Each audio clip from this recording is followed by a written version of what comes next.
제가 아들 봉혁이네 집을 찾아간 건 2년 전 여름날의 일이었습니다. 아침 일찍부터 서둘러 준비를 했습니다.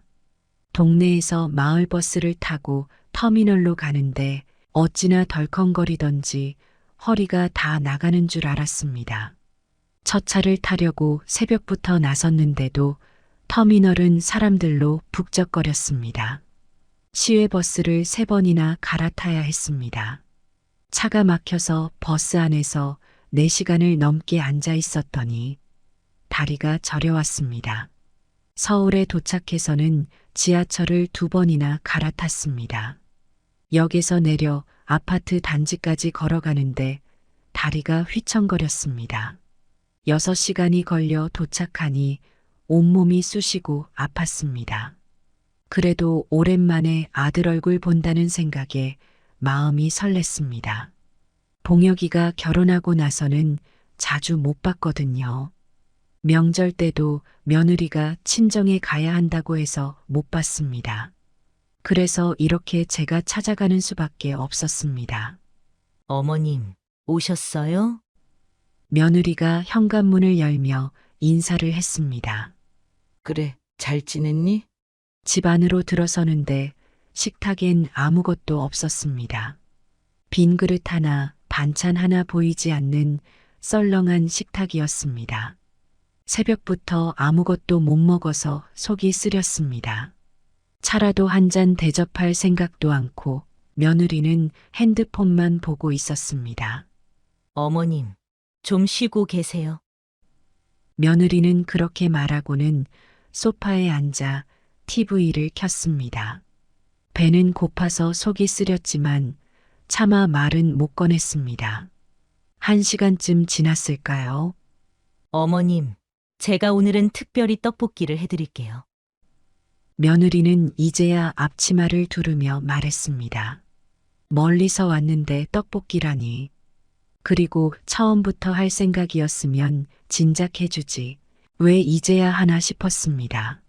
그래도 배가 고파서 기다리는 수밖에 없었습니다. 아들 봉혁이한테 전화가 왔습니다. 어머니, 죄송해요. 오늘 회사에서 급한 일이 생겨서 저녁에 일찍 못 들어갈 것 같아요. 그래, 바쁘면 어쩔 수 없지. 아들도 이제 남이 되었나 싶어 서운했습니다. 며느리는 부엌에서 떡볶이를 하느라 바빴고 저는 소파에 앉아 TV만 보고 있었습니다. 또 1시간이 지났습니다. 배고픔을 달래려 물을 한 컵 마시는데 부엌에서 맛있는 냄새가 났습니다. 어머님, 이제 곧 될 것 같아요. 며느리가 부엌에서 소리쳤습니다. 배도 고프고 다리도 아팠으니까요. 그때 며느리가 부엌에서 나왔습니다. 어머님, 기다리셨죠? 제가 특별히 만든 떡볶이예요. 며느리가 들고 온 떡볶이는 밀가루떡으로 만든 것이었습니다. 저는 당연히 쌀떡볶이인 줄 알았죠. 제가 밀가루를 먹으면 배탈이 난다는 걸 며느리도 잘 알고 있었습니다. 작년 추석에도 밀가루 음식을 먹고 하루 종일 화장실을 들락날락했던 걸 똑똑히 봤거든요. 어머님, 진짜 떡볶이는 밀가루 떡이어야 제맛이죠. 며느리는 웃으며 떡볶이를 제 앞에 놓았습니다. 난 밀가루 먹으면 탈나는데. 에이, 어머님, 조금은 드셔도 괜찮으실 거예요. 아들은 회식이 있다며 퇴근도 못한다고 전화했습니다. 저는 그 순간에도 망설였습니다.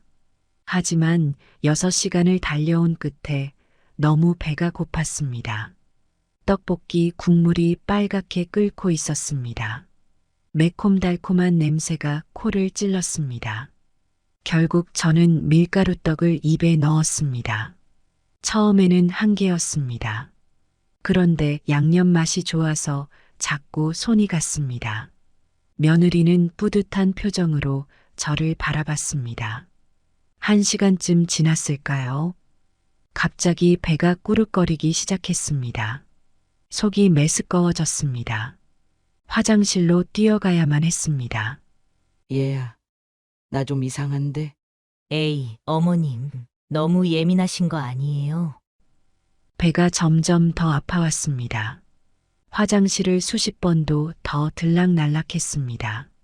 며느리는 약도 없다며 어깨만 으쓱했습니다.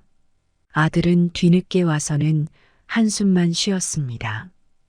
어머니가 조심하셨어야죠. 아들은 제 눈도 안 마주치고 말했습니다.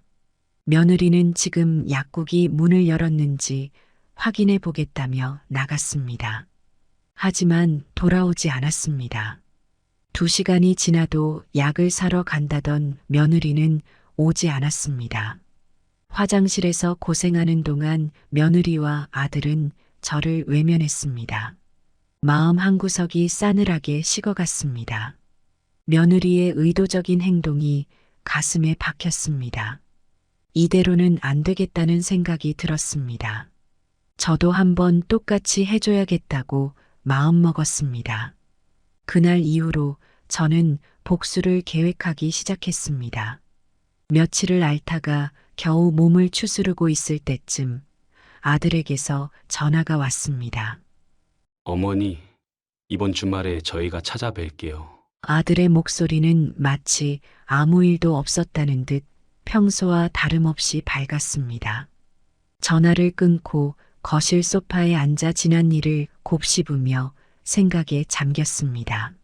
문득 며느리가 메밀과 도토리 알레르기가 있다는 게 떠올랐습니다. 작년 추석 때 친정에서 메밀국수를 먹고 얼굴이 퉁퉁 부어서 고생했다던 게 생각났습니다.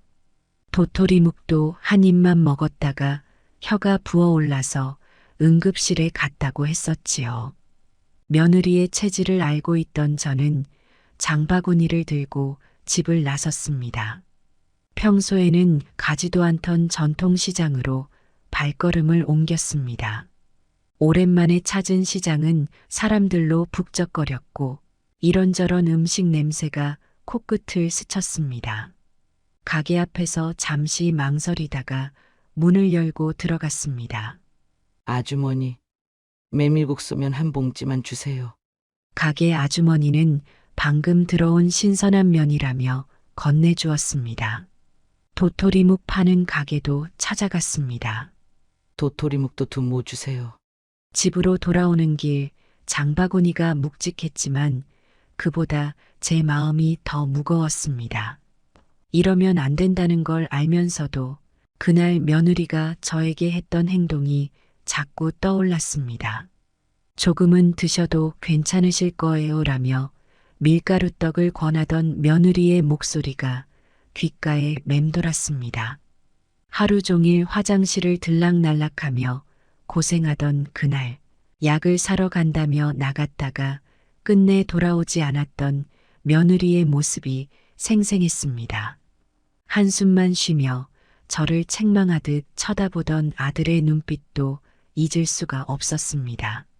주방으로 들어가 장바구니에서 메밀국수와 도토리묵을 꺼내 찬장에 넣었습니다. 창밖으로 마당에 핀 봄꽃들이 눈에 들어왔습니다.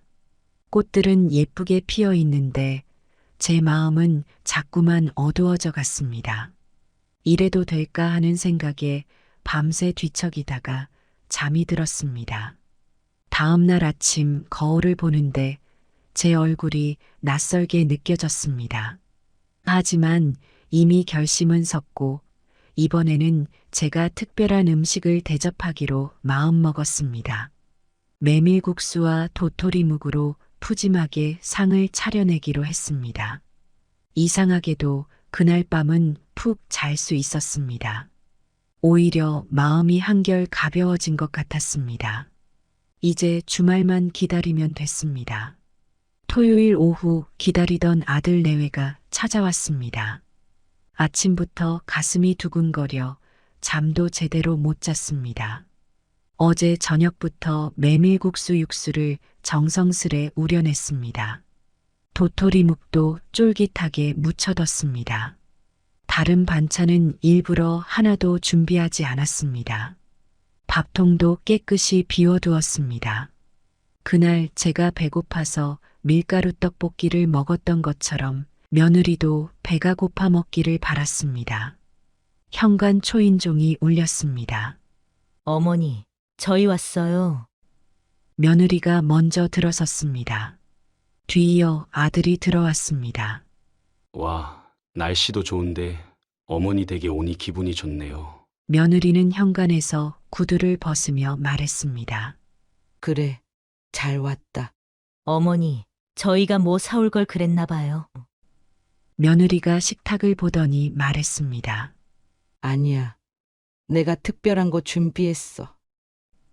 저는 부엌으로 가서 메밀국수와 도토리묵을 가지고 나왔습니다. 자, 앉아. 며느리의 얼굴이 순간 굳었습니다. 어머니, 이게 다예요?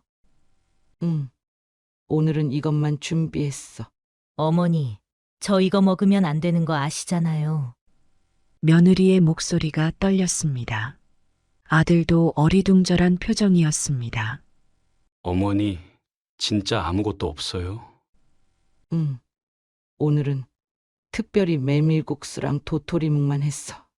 근데 여보, 이거 먹으면 아들이 걱정스러운 듯 며느리를 보았습니다. 저번에 친정에서 메밀국수 먹고 얼굴이 퉁퉁 붓고 쓰러질 뻔했다고 했잖아요. 며느리가 울먹이며 말했습니다. 그랬었나? 근데 조금은 먹어도 될 거야. 어머니, 내가 특별히 준비한 건데 한 입만이라도 먹어봐.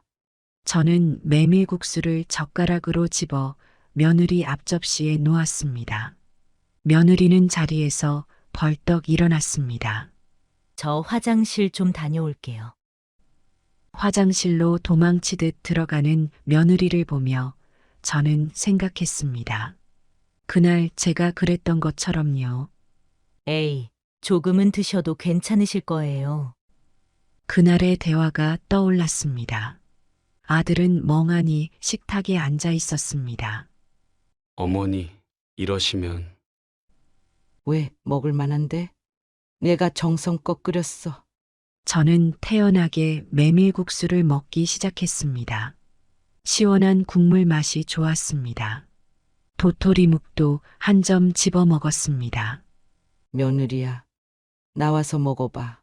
조금은 먹어도 괜찮을 거야. 화장실에서는 아무 대답이 없었습니다. 아들이 한숨을 쉬었습니다. 어머니, 혹시 아들의 얼굴이 창백해졌습니다. 무언가 깨달은 듯 했습니다. 그래, 네 와이프가 나한테 그랬던 것처럼. 저는 천천히 말했습니다. 그날 나도 밀가루 떡볶이 말고는 먹을 게 아무것도 없었어. 어머니, 배가 고파서 어쩔 수 없이 먹었지. 며느리는 계속 화장실에서 나오지 않았습니다. 저는 묵묵히 식사를 이어갔습니다. 해가 저물 무렵 늦여름의 따스한 햇살이 창가에 걸린 커튼 사이로 비치고 있을 때쯤 며느리가 다시 나왔습니다. 2시간 넘게 혼자 있었던 며느리의 눈은 퉁퉁 부어 있었고 화장도 지워져 있었습니다. 거실의 낮은 탁자 앞에서 아들과 저는 그동안 서로 마주보며 아무 말도 하지 못한 채 식어버린 메밀국수와 도토리묵을 보며 앉아 있었습니다. 무거운 정막이 내려앉은 거실에서 창밖의 매미 소리만이 간간히 들려왔습니다. 어머님, 며느리가 목이 메어 떨리는 목소리로 조심스럽게 말을 꺼냈습니다. 마치 오래전부터 준비했던 말을 꺼내듯 며느리는 깊은 한숨을 내쉬고 입을 열었습니다. 정말 죄송합니다. 며느리는 흐느끼며 제 앞에 무릎을 꿇고 고개를 깊이 숙였고 어깨는 눈물 때문인지 계속해서 떨리고 있었습니다. 그날 어머님께 그런 행동을 한 건 정말 제가 잘못했어요. 며느리의 흐느낌 소리가 거실에 울렸고 아들은 고개를 숙인 채 주먹을 꽉 쥐고 있었습니다. 이제야 어머님 마음을 알 것 같아요.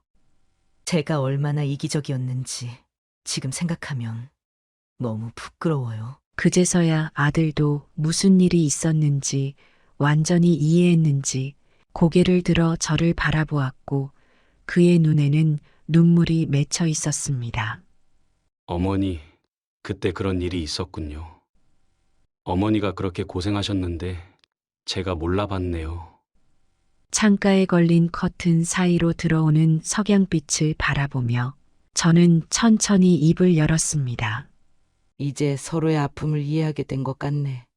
난 밀가루 먹으면 배가 아프고 너는 메밀이랑 도토리 먹으면 온몸이 붓잖아. 며느리의 눈에서는 계속해서 눈물이 흘러내렸고 그 눈물 속에는 진심 어린 후회와 반성이 담겨 있는 듯 했습니다.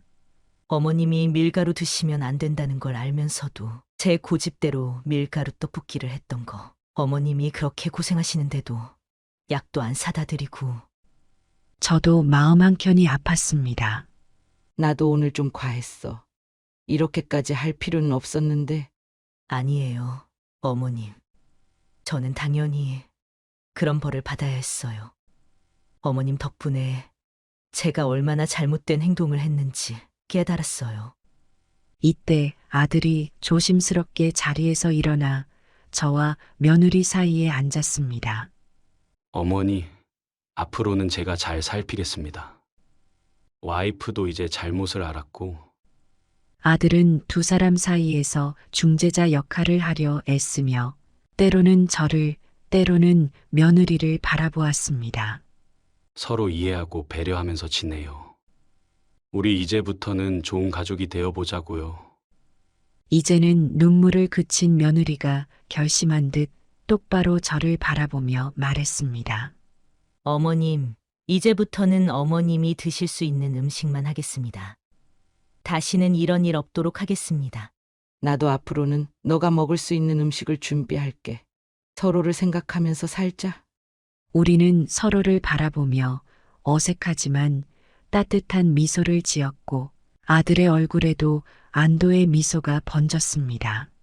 배고프지? 내가 잔치국수 해줄게. 저는 일어나 부엌으로 향했습니다. 며느리도 따라 일어났습니다. 제가 도와드릴게요, 어머님. 멸치와 다시마로 맑은 국물을 내고 삶은 면을 넣었습니다. 호박채도 썰고 계란도 부쳤습니다. 김가루도 뿌리고 빨간 고추도 썰어 넣었습니다. 우리는 함께 부엌에서 음식을 만들었습니다. 이상하게도 어색하지 않았습니다. 오히려 자연스러웠습니다. 어머님, 이렇게 하는 게 맞나요? 며느리가 당근을 채 썰며 물었습니다. 그래, 잘하고 있어. 저는 따뜻하게 대답했습니다. 아들은 식탁에 앉아 우리를 바라보고 있었습니다. 그 눈빛이 참 따뜻해 보였습니다.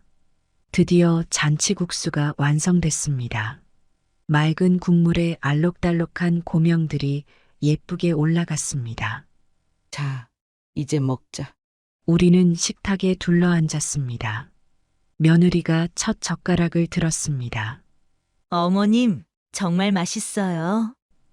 국수를 후루룩 소리내며 먹는 며느리의 모습이 귀여웠습니다. 아들도 맛있게 먹었습니다. 어머니 잔치국수는 진짜 최고예요. 저는 그제야 마음이 따뜻해지는 걸 느꼈습니다. 며느리는 국수를 다 먹고 국물까지 비웠습니다. 어머님, 정말 맛있었어요. 이번에는 진심이 느껴졌습니다.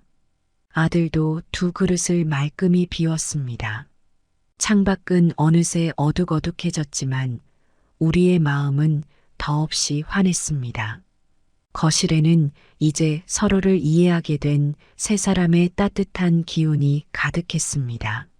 그날의 일을 계기로 우리 가족은 서로를 더 깊이 이해하게 되었고 각자의 아픔과 고통을 공감할 수 있게 되었습니다. 이제는 서로의 건강을 걱정하고 배려하는 법을 배웠고 진정한 가족의 의미를 깨달았습니다. 한 달 뒤 며느리에게서 전화가 왔습니다. 어머님, 저 요리 학원 다니기 시작했어요. 뜻밖의 소식이었습니다. 요리 학원? 네, 어머님께 건강한 음식 해드리고 싶어서요. 며느리의 목소리가 설렜습니다. 저도 모르게 미소가 지어졌습니다. 그래, 잘 생각했다. 어머님, 이번엔 진짜 제대로 배워서 맛있는 거 해드릴게요. 그날 이후로 며느리는 매주 요리 학원에 다녔습니다. 가끔 전화가 와서는 새로 배운 요리를 자랑하기도 했습니다. 어머님, 오늘은 현미 떡볶이 만드는 법을 배웠어요. 저번엔 쌀국수 끓이는 법도 배웠는데 다음에 해드릴게요. 아들도 달라졌습니다. 과일을 사들고 저희 집에 들르기도 했습니다. 어머니, 오늘은 일찍 퇴근해서요. 근처에 볼 일 있어서 왔다가 잠깐 들렀어요. 아들의 눈빛이 그전과는 달랐습니다. 더 부드러워지고 자상해진 것 같았습니다. 와이프가 요즘 요리 학원 다니면서 많이 달라졌어요. 식사 준비할 때마다 어머님 생각한다고. 아들의 말에 저는 가슴이 뭉클했습니다. 어느 주말 며느리가 직접 만든 요리를 들고 왔습니다. 어머님, 제가 배운 대로 만들어 봤어요. 쌀떡으로 만든 떡볶이, 들깨 수제비, 야채 영양밥. 하나같이 저를 생각하며 만든 음식들이었습니다. 어머님 위해서 특별히 재료 고르고 조미료도 따로 썼어요. 며느리의 눈빛에서 진심이 느껴졌습니다. 이제는 어머님 입맛에 맞게 요리할 수 있을 것 같아요. 음식을 한 입 먹어보니 눈물이 날 것 같았습니다. 맛있다기보다는 며느리의 마음이 느껴졌기 때문입니다. 고마워. 정말 맛있구나. 아들은 옆에서 흐뭇하게 우리를 바라보고 있었습니다. 어머니, 앞으로도 자주 찾아뵐게요. 이제는 제가 먹을 수 있는 음식이 뭔지, 먹으면 안 되는 게 뭔지 며느리가 더 잘 알았습니다. 요리 학원 선생님께 일부러 여쭤보고 공부도 했다고 합니다. 어머님 위한 요리책도 따로 만들었어요.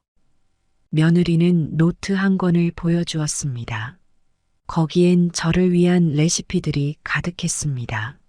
시어머님을 위한 건강식 요리. 그 제목을 보는 순간 제 마음이 따뜻해졌습니다.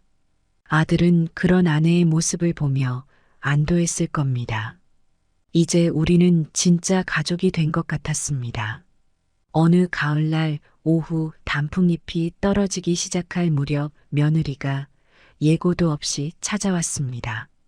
그날따라 유난히 쓸쓸했던 집안에 초인종 소리가 울렸습니다.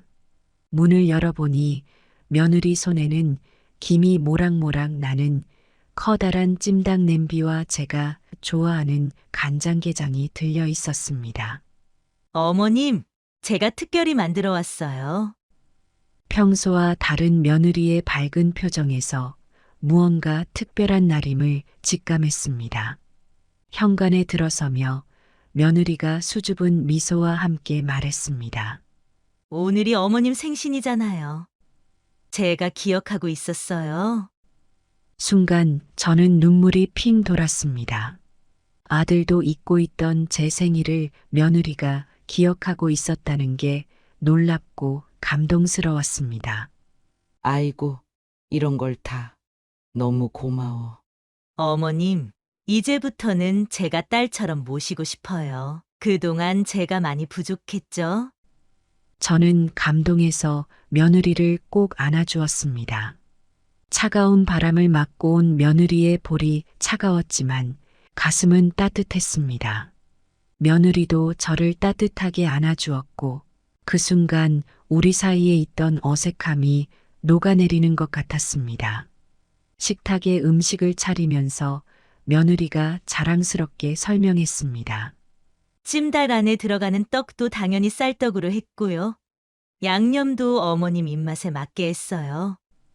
닭도 시장 가서 제일 큰 것으로 골랐는데 살이 정말 부드러워요. 당근이랑 감자도 듬뿍 넣었고 표고버섯도 넣어서 더 깊은 맛이 났어요. 간장게장은 어머님이 좋아하시는 거 기억하고 있었거든요. 간장도 3년 된 거로 써서 맛있게 되었을 거예요. 게도 특별히 암게만 골라서 샀어요. 알이 가득 차 있어요. 며느리의 말 한마디 한마디에서 정성이 느껴졌습니다. 저는 며느리의 이런 세심한 마음 씀씀이에 또 한 번 감동했습니다. 어머님, 한번 드셔보세요. 식기 전에 드셔야 더 맛있어요. 찜닭을 한 입 먹어보니 눈물이 났습니다. 제 입맛에 딱 맞는 맛이었습니다. 달짝지근하면서도 자극적이지 않았고 닭고기는 부드럽게 잘 익었습니다. 특히 쌀떡은 쫄깃하면서도 양념이 잘 배어 있었는데 며느리가 얼마나 신경 썼는지 알 수 있었습니다. 정말 맛있구나. 이렇게 맛있는 찜닭은 처음이야. 간장게장도 너무나 맛있었습니다. 게살을 발라 한 입 먹으니 간이 적당히 배어 있으면서도 게 본연의 달달한 맛이 살아 있었습니다. 이걸 어떻게 이렇게 맛있게 했니? 비법이 있어요.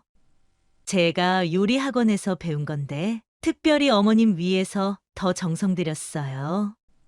며느리와 저는 오랜만에 마주 앉아 즐겁게 식사를 했습니다. 찜닭을 먹으며 이야기꽃을 피웠습니다. 요리 학원에서 있었던 재미난 일들, 앞으로 배우고 싶은 요리들에 대한 이야기를 나누었습니다. 어머님, 이제는 제가 어머님 입맛을 좀 알 것 같아요. 앞으로도 자주 해드릴게요. 어머님이 좋아하시는 음식들 제가 다 기억하고 있어요. 저는 며느리의 손을 꼭 잡았습니다. 그 손에는 뜨거운 냄비를 들었던 자국이 아직 남아 있었습니다. 고마워. 정말 고마워. 우리 며느리가 이렇게 달라질 줄은 몰랐네.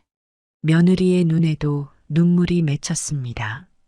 창밖으로 저녁 노을이 지고 있었습니다.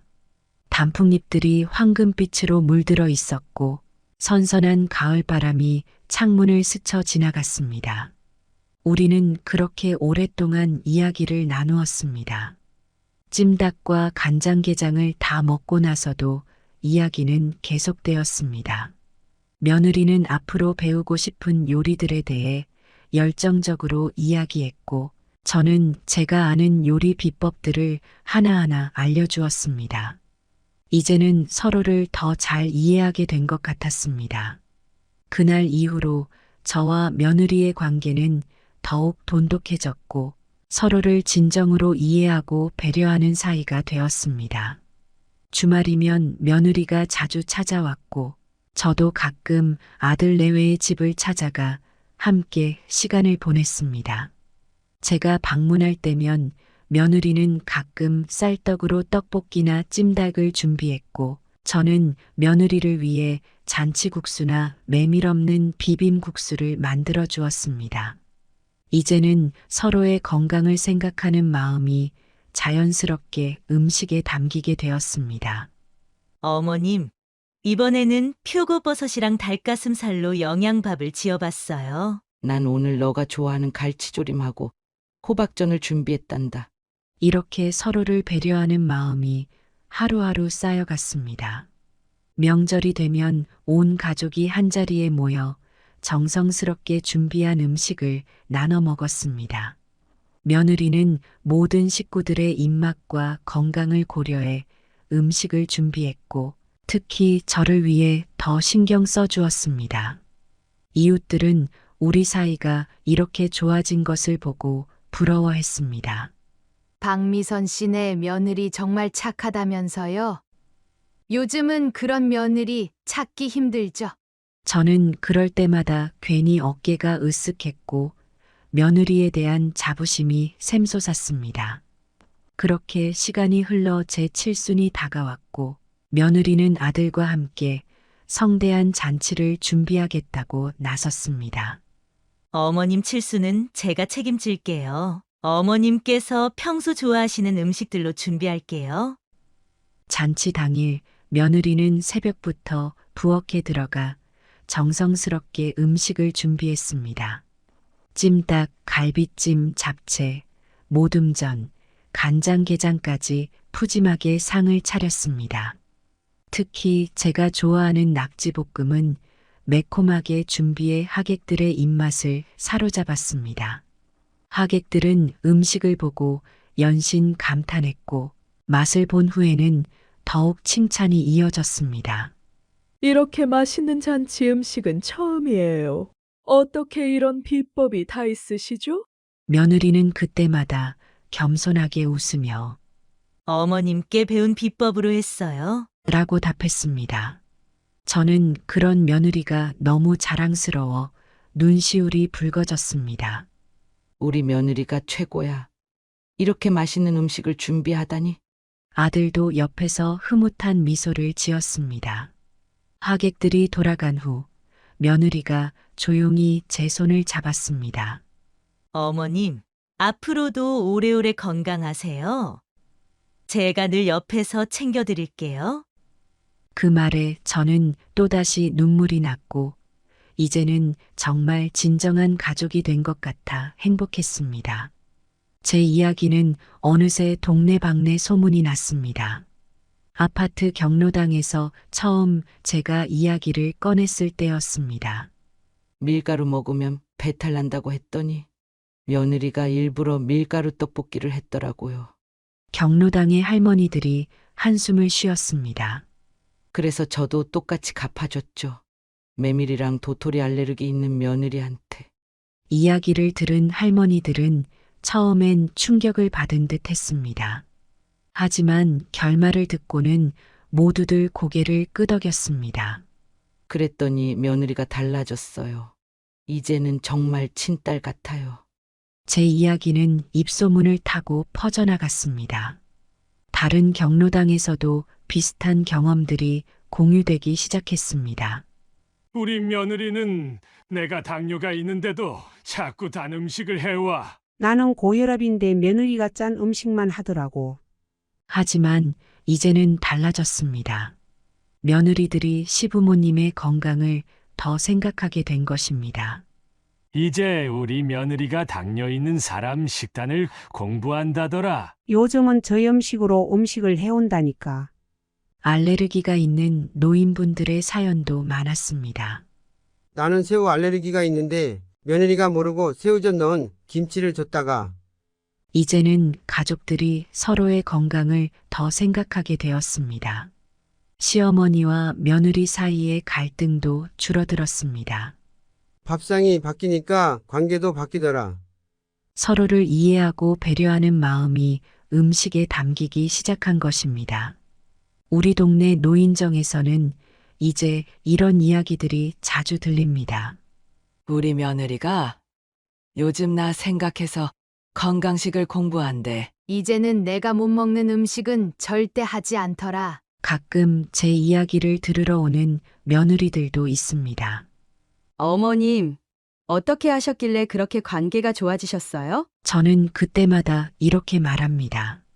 서로를 이해하는 마음이 중요해요. 그리고 그 마음이 음식에 담기는 거죠. 작년 겨울 드디어 봉혁이의 아이가 태어났습니다. 아들과 며느리는 산후조리원을 고를 때부터 제 의견을 물어왔습니다.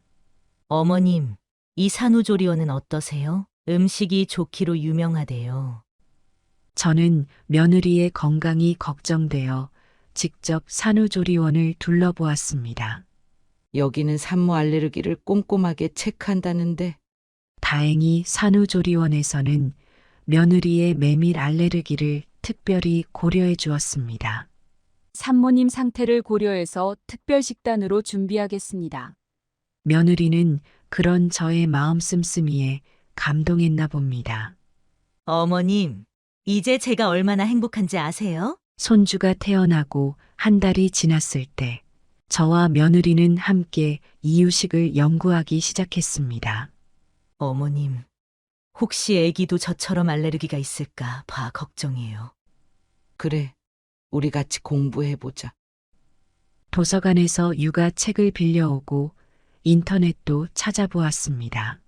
쌀미음부터 시작해서 천천히 재료를 늘려가면 좋대요. 며느리는 메모를 하나하나 꼼꼼히 했습니다. 어머님, 봉혁이는 어릴 때 뭘 제일 잘 먹었어요? 저는 아들을 키웠던 경험을 하나하나 이야기해 주었습니다. 단호박을 갈아서 넣으면 봉혁이가 참 잘 먹었어. 며느리는 특별히 이유식 전용 냄비도 샀습니다. 재료도 모두 유기농으로 골랐습니다. 아가의 건강이 제일 중요하니까요. 저는 손주의 이유식을 준비하는 며느리를 보며 감동했습니다. 예전에 그 며느리가 맞나 싶을 정도로 달라져 있었거든요.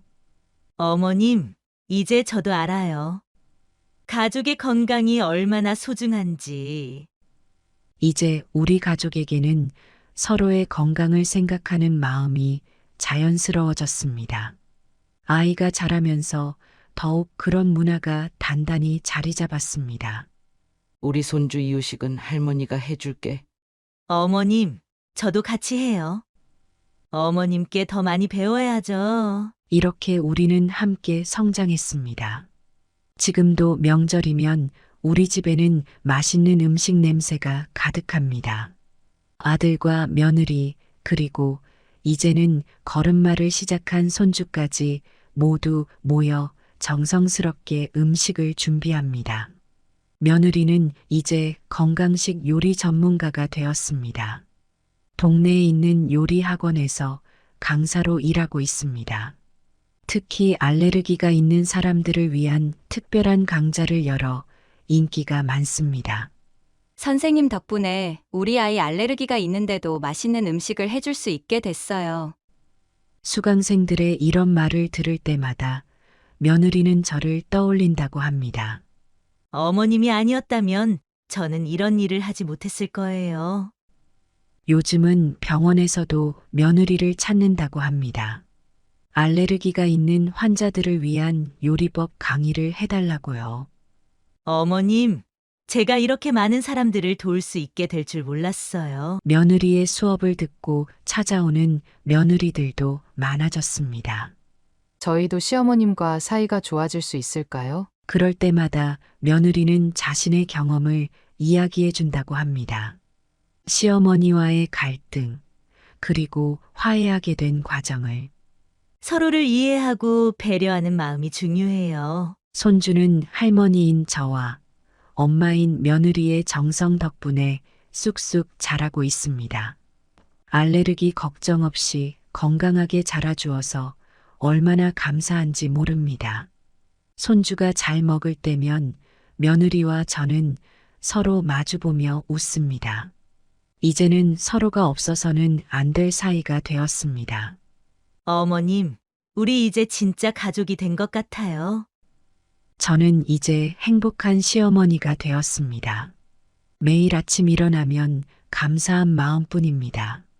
좋은 며느리를 만나 이렇게 행복한 노후를 보내게 되다니.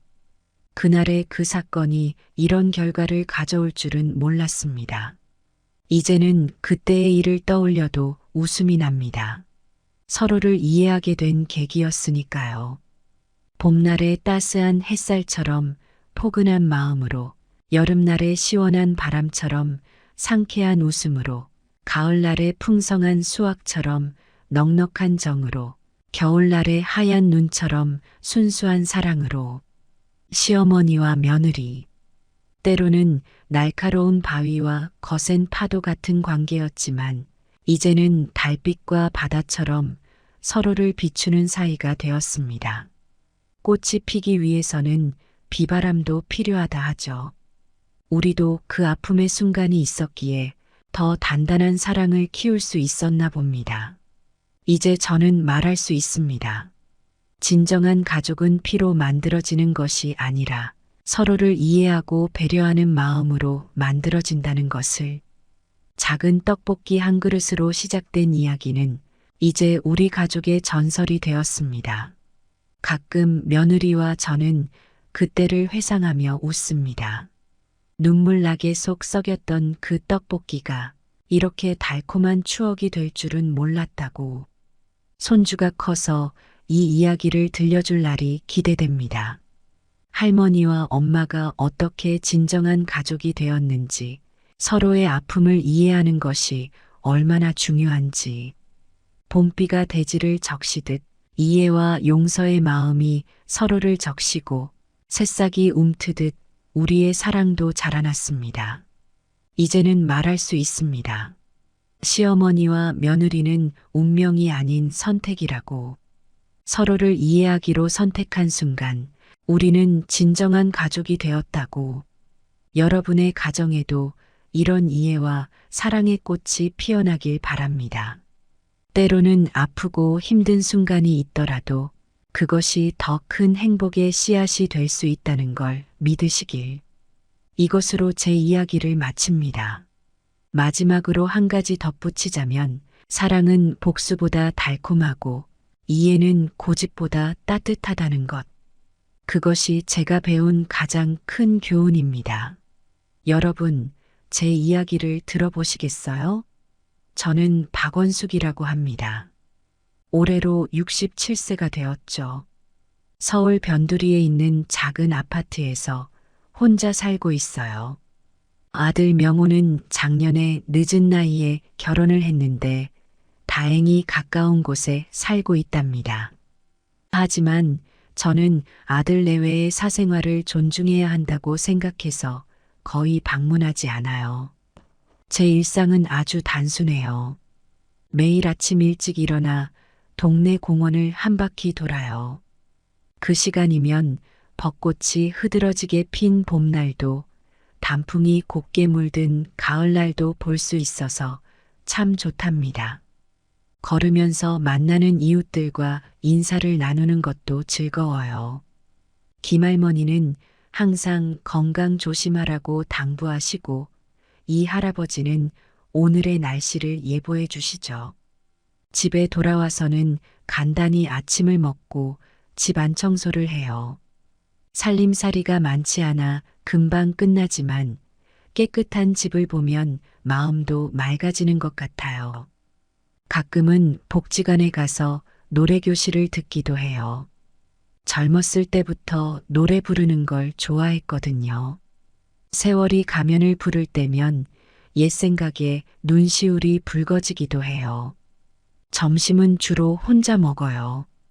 텔레비전을 틀어놓고 먹지만 사실 무슨 내용인지는 잘 모르겠어요. 그저 사람 목소리가 들리는 게 좋아서 켜놓는 거죠. 오후에는 주로 집에 있어요. 뜨개질을 하거나 책을 읽기도 하고 가끔은 옛날 사진첩을 들춰보기도 해요. 제 아들 명호 얘기를 해볼까요? 명호는 39살에 결혼했어요. 늦은 나이라 걱정도 많이 했지만 좋은 며느리를 만나 다행이에요. 명호가 어렸을 때가 생각나요. 항상 책을 들고 다니던 모습, 학교에서 상을 받아올 때마다 자랑스러워하던 제 모습. 세월이 참 빠르게 지나갔어요. 이제는 제 아들이 누군가의 남편이 되고 곧 아버지가 될 거라니 실감이 나지 않아요. 혼자 사는 게 외롭냐고요? 글쎄요, 가끔은 그렇죠. 하지만 저는 이 생활이 편해요. 제 마음대로 살 수 있잖아요. 텔레비전도 보고 싶은 걸 볼 수 있고 먹고 싶은 걸 먹을 수 있어요. 물론 가족이 그립기는 해요. 특히 명절이나 생일 같은 날이면 더 그렇죠. 그래도 전 행복해요. 건강하게 오늘을 살 수 있다는 것, 그것만으로도 감사하답니다. 앞으로도 건강하게 살면서 아들 내외와 손주들 보는 게 제 소원이에요. 아, 손주 얘기가 나와서 말인데 아직 손주는 없어요. 하지만 곧 생길 거라 믿어요. 그때가 되면 얼마나 기쁠까요? 자, 이렇게 제 소개를 해봤어요. 어떠세요? 평범한 할머니의 이야기지만 이런 게 바로 인생 아닐까요? 제 아들 명호가 결혼한 이야기를 들려드릴게요. 작년 봄의 일이에요. 아들이 39살이 되도록 장가를 가지 않아 속이 타들어가고 있었죠. 그러다 어느 날 명호가 절 찾아와 결혼한다고 하더라고요. 얼마나 기뻤는지 몰라요. 처음 며느리 정은이를 만났을 때가 생각나요. 34살에 도시에서 자란 현대적인 여성이었어요. 저와는 참 다르더라고요. 처음에는 어떻게 대해야 할지 몰라 어색했어요. 결혼식이 끝나고 신혼여행을 다녀온 후 아들 내외는 새 아파트로 이사를 갔어요. 제가 사는 집에서 그리 멀지 않은 곳이었죠. 처음에는 자주 들릴 수 있겠다 싶었는데 막상 그러지 못했어요. 젊은 부부의 새 출발을 방해하고 싶지 않았거든요. 며느리 정은이는 요리를 잘하지 못해요. 처음에는 그게 이상하게 느껴졌어요. 제 시대에는 시집 오기 전에 반드시 요리를 배워왔거든요. 하지만 정은이는 달라요. 대신 맛집을 잘 찾아다녀요. 외식을 자주 하는 것 같더라고요. 한 번은 제가 김치를 담가 아들 집에 갖다 주려고 했어요. 그런데 정은이가 어머님, 저희는 김치를 사 먹어요. 냉장고에 넣을 공간도 없고요. 라고 하더라고요. 순간 가슴이 철렁 내려앉는 것 같았어요. 하지만 이내 마음을 다잡았죠. 시대가 변한 거라고 스스로를 다독였답니다. 명우와 정은이는 주말마다 데이트를 즐기는 것 같아요. 영화도 보고 맛집도 다니고 젊은 사람들은 그렇게 사는 거겠죠? 저는 가끔 전화로 안부만 물어요. 너무 자주 연락하면 부담스러워할까봐 조심스러워요. 한 번은 사돈들과 함께 식사를 한 적이 있어요. 정은이 어머니는 저와 비슷한 또래셨는데 참 젊어 보이시더라고요. 화장도 곱게 하시고 옷차림도 멋졌어요. 순간 제 모습이 초라하게 느껴졌죠. 그 후로 저도 조금씩 외모에 신경 쓰기 시작했어요. 아들 내외와 함께 살지 않는 게 처음에는 외로웠어요. 하지만 지금은 이게 더 좋아요. 서로의 공간을 존중하면서 가끔 만나는 게 오히려 관계에 도움이 되는 것 같아요. 물론 가끔은 아들 얼굴이 보고 싶어 서운할 때도 있지만 그럴 때마다 이게 요즘 세상이라고 스스로를 위로해요. 제가 아들 집에 처음 초대받았던 날 이야기를 들려드릴게요. 그날이 어떤 날이었는지 아직도 생생해요. 작년 여름 무더운 8월의 어느 날이었어요. 아들 명호에게서 전화가 왔어요. 어머니 이번 주말에 저희 집에 와서 식사하고 가세요. 정은이가 요리를 배워서 어머니께 대접하고 싶대요. 얼마나 기뻤는지 몰라요. 며느리가 시어머니를 위해 요리를 배웠다니 정말 감동이었죠. 그날을 기다리며 일주일 내내 설레었어요. 무슨 옷을 입을지, 어떤 선물을 가져갈지 고민했죠. 결국 명호가 어렸을 때 좋아하던 약과를 만들어 가기로 했어요. 밤새 정성껏 약과를 만들었답니다. 드디어 그날이 왔어요. 아들 집으로 가는 길 마음이 참 복잡했어요. 기쁘기도 하고 한편으로는 걱정도 되고 혹시 며느리랑 어색하면 어쩌나 하는 생각도 들었죠. 현관문을 열고 들어서자 향긋한 냄새가 났어요. 무슨 요리인지 궁금했어요. 거실로 들어서니 식탁이 보였어요. 그런데 어머나 제 눈을 의심할 수밖에 없었어요. 식탁 위에는 제가 한 번도 먹어본 적 없는 음식들이 가득했어요. 긴 면이 들어있는 하얀 접시, 동그란 빵 같은 것, 초록색 잎사귀가 가득한 그릇. 나중에 알고 보니 그게 스파게티, 시카고 피자, 샐러드였더라고요. 명호가 말하더군요. 어머니 정은이가 요즘 배운 서양 요리예요. 한번 드셔보세요. 며느리 정은이는 긴장한 듯 저를 바라보고 있었어요. 저는 당황스러웠지만 애써 미소 지었죠. 젓가락을 들어 긴 면을 집으려는데 잘 집히지 않았어요. 며느리가 포크를 건네주더라고요. 포크로 면을 돌돌 말아 한 입 먹어봤어요. 맛이 참 이상했어요. 뭔가 시큼하고 묘한 맛이 났죠. 하지만 며느리의 기대에 찬 눈빛을 보니 맛있다고 할 수밖에 없었어요. 시카고 피자라는 것도 먹어봤어요. 치즈가 굉장히 많고 뭔가 기름진 것 같았어요. 젊은 사람들은 이런 걸 좋아하나 봐요. 샐러드는 솔직히 말해서 제겐 그저 풀로 보였어요. 드레싱이라는 걸 뿌려 먹으라고 하더라고요. 맛이 새콤달콤했지만 저한테는 그저 날 것 같았어요. 식사 내내 저는 애써 웃으며 음식을 조금씩 먹었어요. 하지만 솔직히 말해서 한 입 한 입이 고역이었죠. 입맛에 전혀 맞지 않았거든요. 그래도 며느리의 정성을 생각하며 최선을 다해 먹으려 노력했어요. 어머님, 맛있어요? 정은이가 물었을 때 저는 그저 웃으며 고개를 끄덕였어요. 뭐라고 말해야 할지 모르겠더라고요. 거짓말을 하고 싶지는 않았지만 솔직히 말하면 며느리의 마음에 상처를 줄 것 같았거든요. 맛있네. 라고 말하고 숟가락을 내려놓았어요. 사실 배는 전혀 부르지 않았지만 더 이상 먹을 수가 없었거든요. 명우가 저보고 어머니 요즘 젊은 사람들이 좋아하는 음식이에요. 어떠세요? 라고 물었을 때 저는 그래, 요즘 음식은 이런 거구나. 라고 대답했어요. 뭐라고 더 말할 수 있었겠어요? 식사가 끝나고 집으로 돌아오는 길 배가 고팠어요. 집에 도착하자마자 밥 한 공기를 물에 말아 김치를 곁들여 먹었죠. 그제서야 속이 좀 편안해졌어요. 그날 밤 이불 속에 누워 생각에 잠겼어요. 세상이 참 많이 변했구나 싶었죠.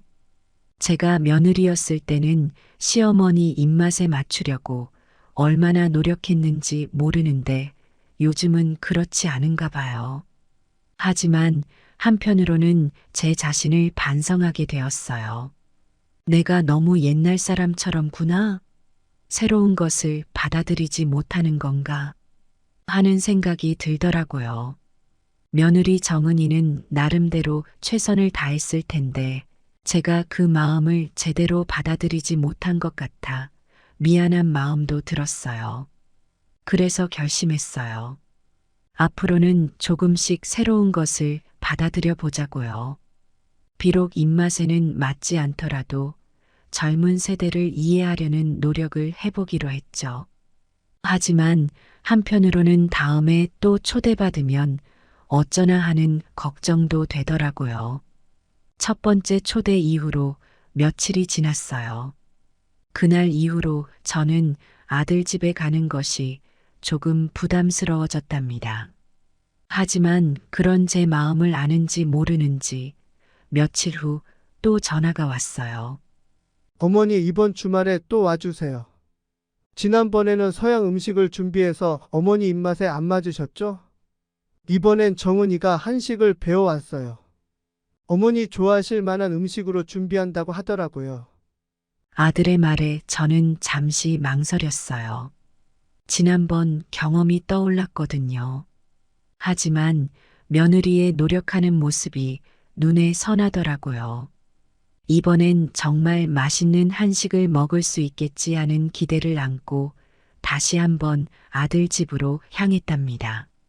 이번엔 현관문을 열자마자 익숙한 냄새가 났어요. 매콤한 향이 코를 자극했죠.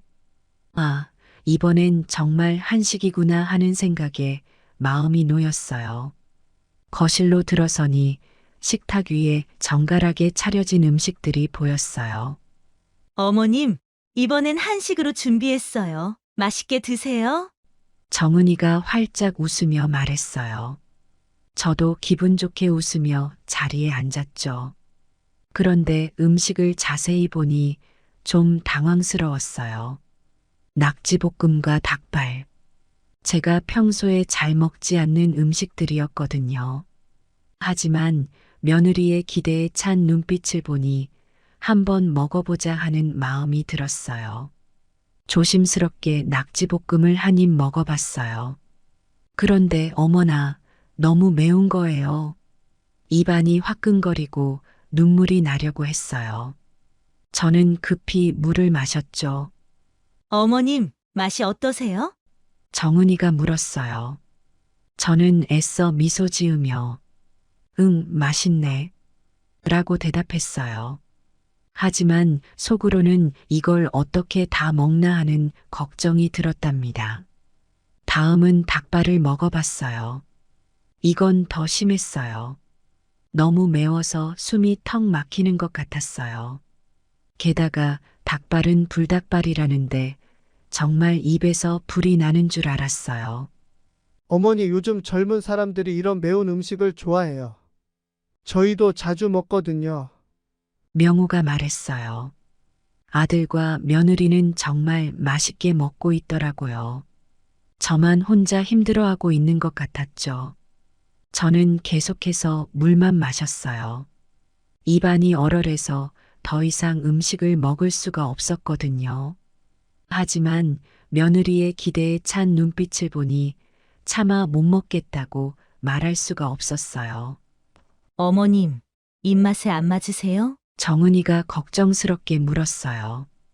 저는 애써 웃으며 아니야, 잘 먹고 있어. 근데 내가 조금 체했나 봐.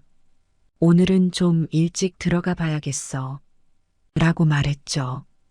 결국 저는 또 한두 입 먹고 일어났어요. 아들과 며느리는 아쉬워하면서도 이해한다고 했죠. 하지만 저는 그들의 눈빛에서 실망감을 읽을 수 있었어요. 집으로 돌아오는 길 마음이 무거웠어요.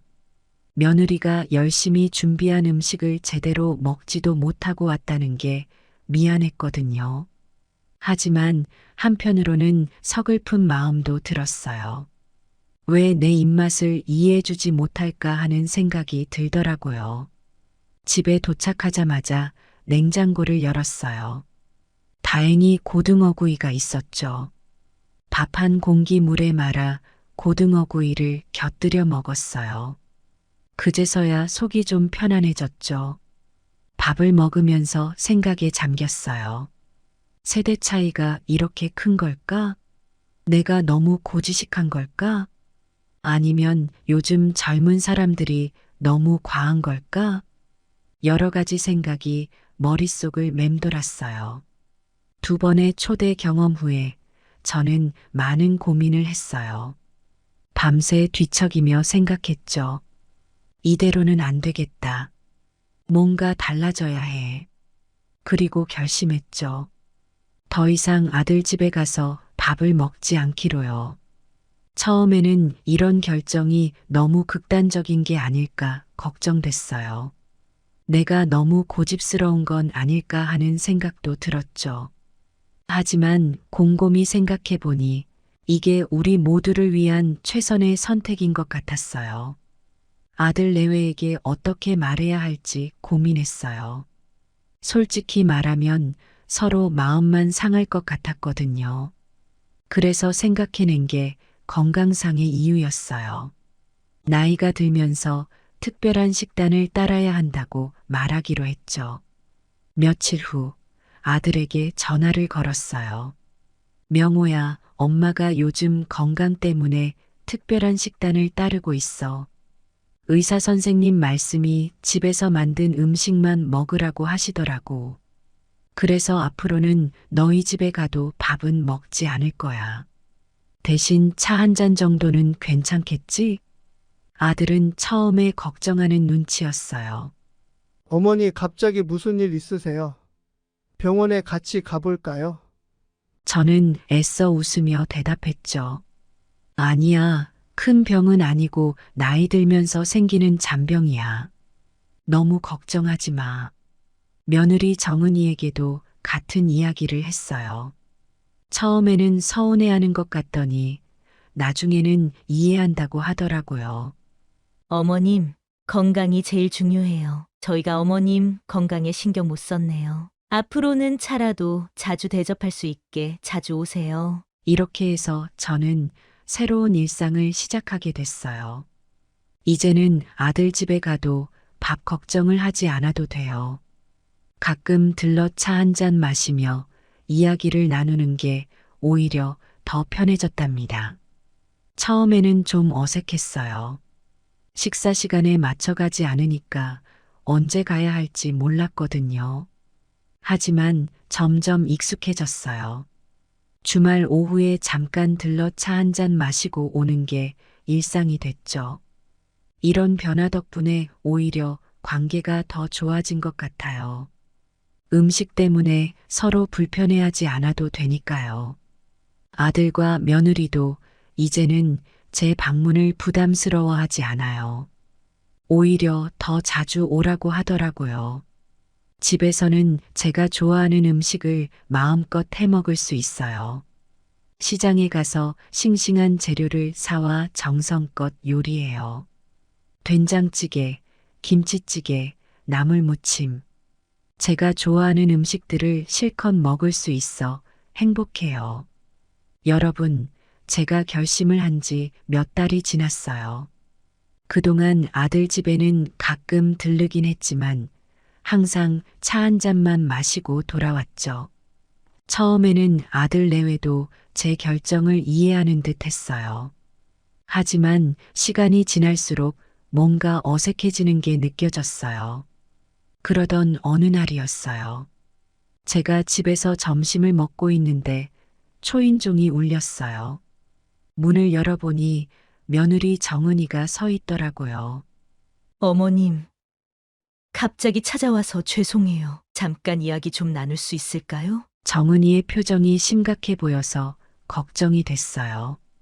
얼른 정은이를 거실로 안내했죠. 무슨 일 있니, 정은아? 정은이는 잠시 망설이더니 입을 열었어요.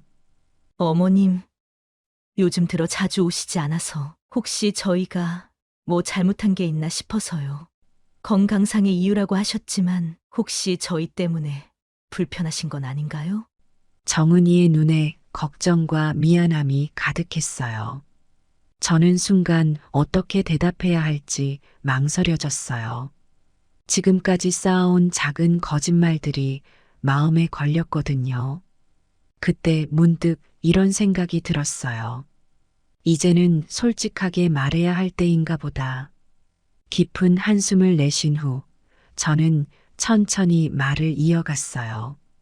정은아, 사실은 건강 때문만은 아니었어. 내가 너희에게 솔직하지 못했던 것 같아. 미안해. 정은이는 놀란 눈으로 저를 바라봤어요. 저는 용기를 내어 계속 말을 이어갔죠. 사실 너희가 준비한 음식이 내 입맛에 맞지 않았어.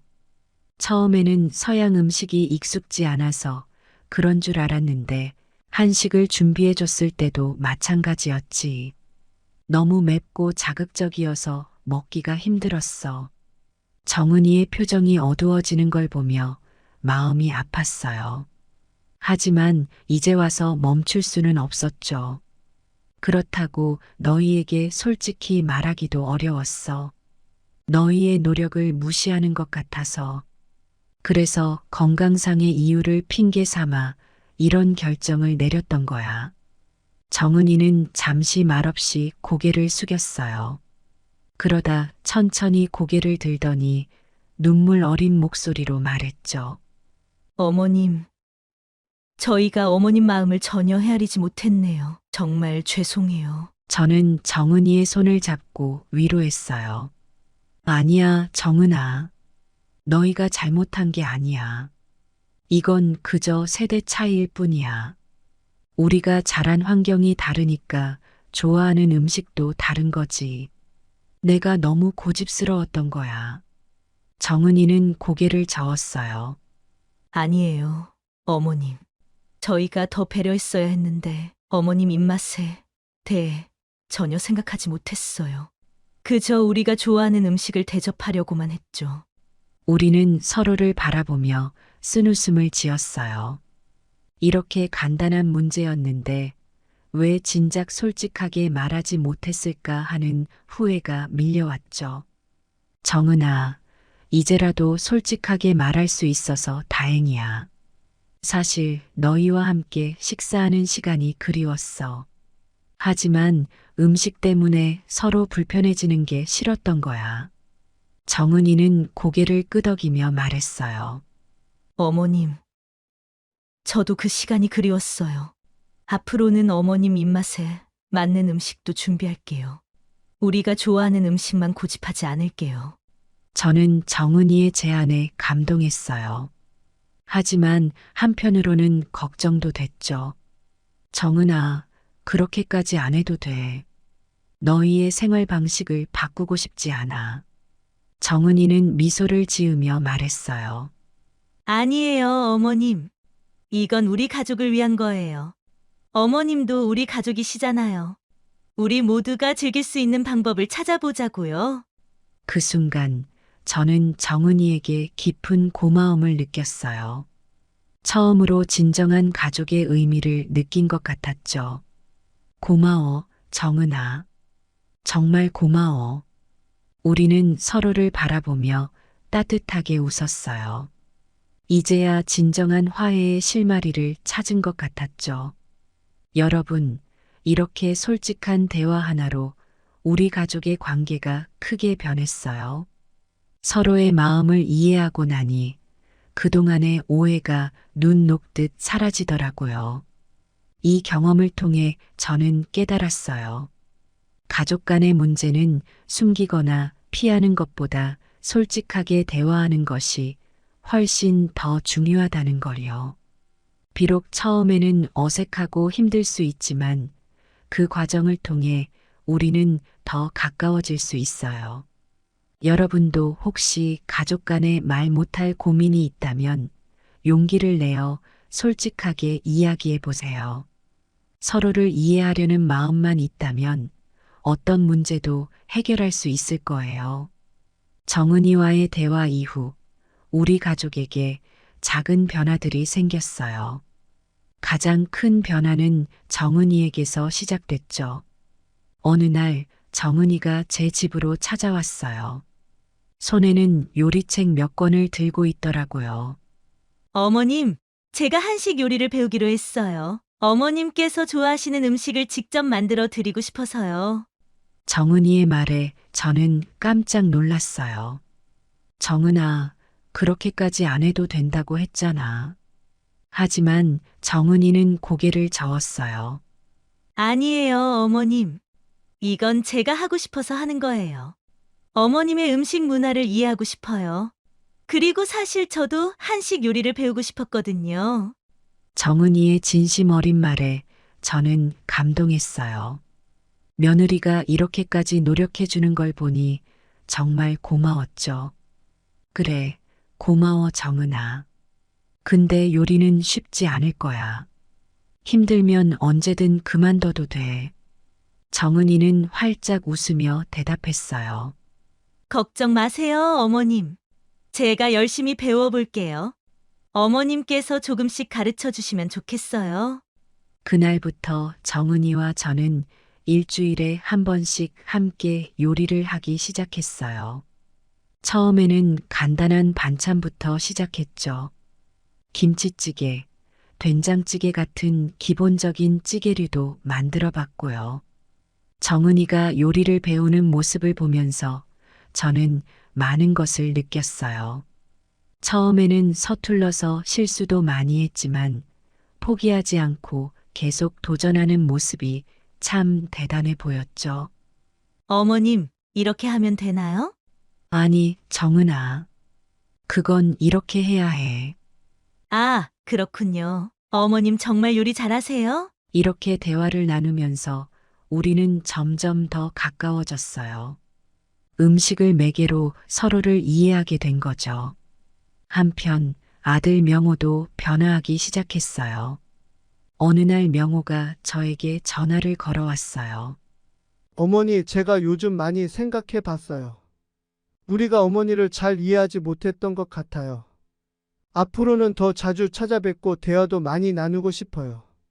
아들의 말에 저는 눈시울이 붉어졌어요. 그래, 고마워 명호야. 엄마도 너희를 더 이해하려고 노력할게. 이렇게 우리 가족은 조금씩 변화하기 시작했어요. 정은이는 한식 요리를 배우면서 제 입맛을 이해하려 노력했고, 명호는 더 자주 연락하고 찾아오려 노력했죠. 하지만 솔직히 말해서 저는 여전히 조심스러웠어요. 오랜 시간 동안 쌓인 거리감을 한순간에 없앨 순 없었거든요.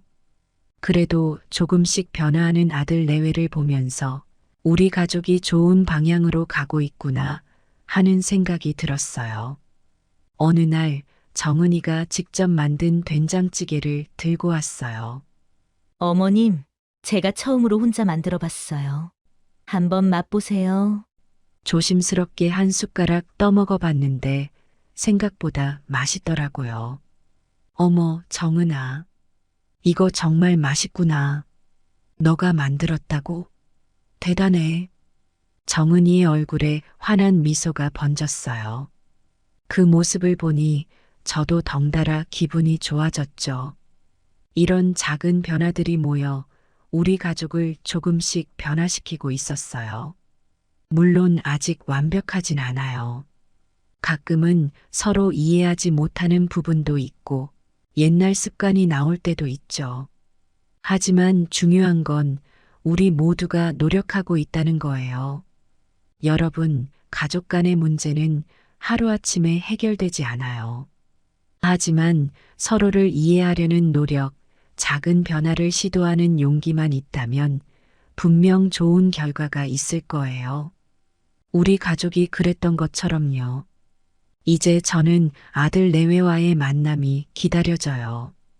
어떤 새로운 이야기를 나눌 수 있을지, 정은이가 어떤 요리를 배웠을지 궁금하네요. 앞으로 우리 가족이 어떻게 변화할지 저도 기대가 됩니다. 여러분의 가정은 어떠신가요? 혹시 비슷한 고민이 있다면 작은 변화부터 시작해보는 건 어떨까요? 그 작은 변화가 여러분의 가정을 더욱 행복하게 만들어줄 거예요. 시간이 흐르면서 우리 가족에게는 새로운 문화가 생겼어요. 매달 마지막 주 일요일, 우리는 함께 모여 식사를 하기로 했죠. 이건 정은이의 제안이었어요. 어머님, 우리 한 달에 한 번은 꼭 다 같이 모여서 식사하는 게 어떨까요? 어머님이 좋아하시는 한식과 저희가 좋아하는 양식을 번갈아가며 준비하면 좋을 것 같아요. 처음에는 과연 잘 될까 하는 의구심도 들었어요. 하지만 정은이의 열정적인 모습에 저도 모르게 고개를 끄덕이고 말았죠. 그렇게 시작된 우리의 월말 가족 식사. 처음에는 어색하기도 했지만 점차 우리 모두가 기다리는 시간이 되었어요. 첫 번째 모임은 제가 음식을 준비했어요. 된장찌개, 갈비찜, 잡채 등 제가 자신 있는 요리들을 준비했죠. 아들 내외가 맛있게 먹는 모습을 보니 정말 뿌듯했어요. 어머니, 역시 어머니 요리가 최고예요. 명호가 이렇게 말할 때마다 제 마음은 뿌듯해졌죠. 다음 달에는 정은이가 음식을 준비했어요. 스테이크, 파스타, 샐러드. 처음에는 좀 낯설었지만 이제는 제법 맛있게 먹을 수 있게 되었어요. 정은아, 이 스테이크 정말 맛있구나. 많이 발전했어. 제 말에 정은이의 얼굴에 환한 미소가 번졌어요. 이렇게 한 달에 한 번씩 모이다 보니 서로의 생활 방식과 취향을 더 잘 이해하게 되었어요. 음식을 통해 우리는 서로의 문화를 배우고 있었던 거죠. 정은이는 한식 요리 실력이 눈에 띄게 늘었어요. 이제는 제법 맛있는 김치찌개도 끓일 수 있게 되었죠. 반면에 저도 조금씩 양식에 도전해보고 있어요. 물론 아직은 서툴지만 도전하는 자체가 즐거워요. 어머님, 이 파스타 정말 맛있어요. 제가 만든 것보다 더 맛있는 것 같아요. 정은이의 칭찬에 저도 모르게 얼굴이 붉어졌어요. 이런 시간들이 쌓이면서 우리 가족은 점점 더 가까워졌어요. 이제는 음식 얘기뿐만 아니라 서로의 일상, 고민들도 자연스럽게 나누게 되었죠. 어머님, 요즘 회사에서 이런 일이 있었어요. 정은아, 그럴 땐 이렇게 해보는 건 어떨까? 이렇게 대화를 나누다 보면 어느새 시간이 훌쩍 지나 있곤 해요. 물론 아직도 가끔은 의견 차이로 다투기도 해요. 하지만 이제는 그런 순간에도 서로를 이해하려 노력하죠. 어머님, 저희 생각은 이런데 어머님 생각은 어떠세요? 그래, 너희 의견도 일리가 있구나. 하지만 이런 점은 어떨까? 이렇게 서로의 의견을 존중하면서 대화를 나누다 보면 항상 좋은 해결책을 찾을 수 있었어요. 여러분, 시간이 흐르면서 우리 가족의 관계는 정말 많이 변했어요. 제가 아들 내외의 집에 자주 가지 않는 건 여전해요. 사실 이건 제 선택이에요. 젊은 부부에게는 그들만의 시간과 공간이 필요하다고 생각하거든요. 제가 너무 자주 가면 오히려 부담이 될 수 있잖아요. 그래서 저는 적당한 거리를 유지하려고 노력해요. 하지만 이제는 달라요. 예전에는 아들 집에 가는 게 부담스럽고 어색했다면 지금은 정말 즐거워요. 며칠 전에도 정은이에게서 전화가 왔어요. 어머님, 이번 주말에 뭐 먹을까요? 제가 새로 배운 요리가 있는데 한번 만들어 볼까요? 정은이의 목소리에서 설렘이 느껴졌어요. 저도 덩달아 신이 나더라고요. 그래, 정은아. 너가 새로 배운 요리라니 기대되는구나. 어떤 요린데? 이렇게 대화를 나누다 보면 시간 가는 줄 모르겠어요. 정은이가 요리 실력을 늘려가는 모습을 보면 정말 대견해요. 처음에는 된장찌개 하나 끓이는 것도 어려워했는데 이제는 복잡한 한식도 척척 해내요. 제가 가르쳐 준 것보다 더 맛있게 만들 때도 있어요. 그럴 때면 뿌듯하면서도 한편으로는 제가 뒤처지는 것 같아 조금 서운하기도 해요. 농담이에요. 아들 명호도 많이 변했어요. 예전에는 자기 일에만 바빠 가족에게 신경 쓰지 못했는데 이제는 달라요. 가끔 퇴근길에 제 집에 들러 안부도 묻고 장도 받아주곤 해요. 어머니 뭐 필요한 거 없으세요? 이런 말을 들을 때면 제 마음이 얼마나 따뜻해지는지 몰라요. 가끔은 손주 이야기도 나와요. 얼마 전에 정은이가 물었어요. 어머님, 저희가 아이를 가지면 어떨 것 같으세요? 그 말을 듣는 순간 제 마음이 얼마나 설레었는지 몰라요. 하지만 저는 침착하게 대답했죠. 그야 너희가 결정할 일이지. 하지만 할머니가 된다면 정말 기쁘겠구나. 사실 속으로는 빨리 손주 얼굴 보고 싶다고 외치고 있었지만요. 이런 대화를 나눌 때면 우리 가족이 정말 가까워졌구나 하는 생각이 들어요. 예전에는 상상도 못했던 일들이 지금은 자연스럽게 일어나고 있어요. 음식 때문에 멀어졌던 우리 가족이 이제는 음식을 통해 더 가까워지고 있다니 참 신기해요. 여러분, 가족 간의 갈등은 누구나 겪는 일이에요. 우리 가족도 처음부터 이렇게 화목했던 건 아니에요. 처음에는 서로 이해하지 못해 다투기도 하고 서운해하기도 했죠. 하지만 중요한 건 그 갈등을 어떻게 극복하느냐 하는 거예요. 우리 가족은 서로를 이해하려 노력했어요.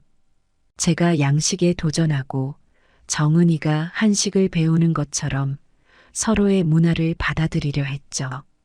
그리고 매달 마지막 주 일요일에 모이는 새로운 가족 문화를 만들었고요. 이런 노력들이 모여서 지금의 우리 가족을 만들어냈어요. 이제 저는 매달 마지막 주 일요일이 정말 기다려져요. 어떤 음식을 먹을지, 어떤 이야기를 나눌지 생각만 해도 설레요. 음식을 함께 준비하면서 나누는 대화가 참 좋아요. 요리하는 동안 옛날 이야기도 하고 서로의 근황도 나누고 그러다 보면 어느새 맛있는 음식이 완성되어 있죠. 식사 시간도 정말 즐거워요. 음식을 먹으면서 이런저런 이야기를 나눠요. 명호의 회사 이야기, 정은이의 새로운 취미 이야기, 제 노래교실 이야기까지 웃음이 끊이지 않아요. 가끔은 진지한 이야기를 나눌 때도 있어요.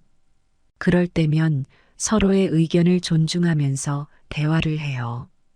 이런 게 바로 행복한 가정의 모습이 아닐까요?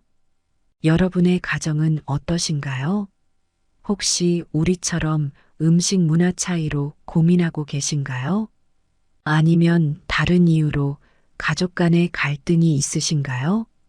그렇다면 우리처럼 새로운 가족 문화를 만들어 보는 건 어떨까요? 꼭 음식이 아니어도 돼요. 함께 영화를 보는 날을 정해도 좋고, 함께 운동하는 날을 만들어도 좋아요. 중요한 건 정기적으로 함께 시간을 보내는 거예요. 그 작은 시도가 여러분의 가정을 더욱 행복하게 만들어줄 거예요. 처음에는 어색할 수도 있어요. 우리도 그랬으니까요. 하지만 포기하지 마세요. 함께 노력하다 보면 어느새 행복한 가족이 되어 있을 거예요. 저희 가족처럼요. 가족이란 참 신기한 것 같아요. 때로는 가장 가까운 사람들인데도 서로를 이해하지 못할 때가 있어요. 하지만 조금만 노력하면 세상에서 가장 든든한 지원군이 되어주죠. 여러분도 가족과 함께 행복한 추억을 많이 만드셨으면 좋겠어요. 그 추억들이 여러분의 인생을 더욱 풍요롭게 만들어줄 거예요. 자, 이제 저는 이번 주말에 있을 가족 모임을 준비해야겠어요. 정은이가 새로 배운 요리가 무엇일지 정말 궁금하네요. 여러분도 행복한 하루 보내세요.